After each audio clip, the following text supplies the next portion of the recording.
Mzimu wa Stefan Aziz Ki bado unawasumbua ama unawaandama mashabiki wa klabu ya Yanga, na sasa wameamua kumfuata na kumuomba arejee katika klabu hiyo kwa ajili ya kuokoa jahazi, wakisema kwamba wao wako tayari hata kuchangia malipo yake ili mradi tu jahazi lao lisikwame, na wanaamini kwamba anaweza kuleta mchango kama ambavyo alikuwa ameleta mwanzo kabla hajaondoka. Kupitia ukurasa wake wa mtandao wa kijamii wa Instagram, Stefan Aziz Ki yeye ameposti picha pamoja na video akiwa anacheza pool table, na akawa ameandika your biggest competitor lives in your head, beat it first, akimaanisha kwamba mshindani wako anaishi katika kichwa chako, kwa hivyo mshinde kwanza. Sasa yeye aliposti kwa malengo yake mwenyewe tu, lakini baada ya kuwa ameposti, basi mashabiki wa Yanga wakaamua kumfuata katika upande wa comments na kumuomba sana kwamba arejee katika klabu hiyo, na kusomea hapa. Mmoja anasema, baba rudi Yanga jamani, tupo radhi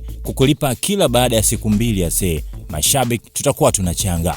Mwingine akasema, Aziz rudi, umeondoka na assist zako, magoli hayapatikani, tunayatafuta na tochi. Mwingine akasema, kaka njoo tusaidie tu, tunapita kwenye kipindi kigumu sisi Yanga, akaweka emoji za kulia.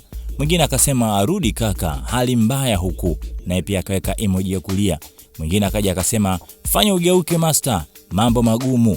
Mwingine tena akaja akasema, fanya urudi kaka, maana namba yako tumeletewa chekeshaji tu, tupo tayari kuchanga pesa, mashabiki urudi baba Hamisa.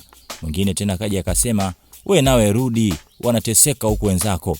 Mwingine akaja akasema, tumekumisi kaka, huku tumeletewa akina Mwanengo.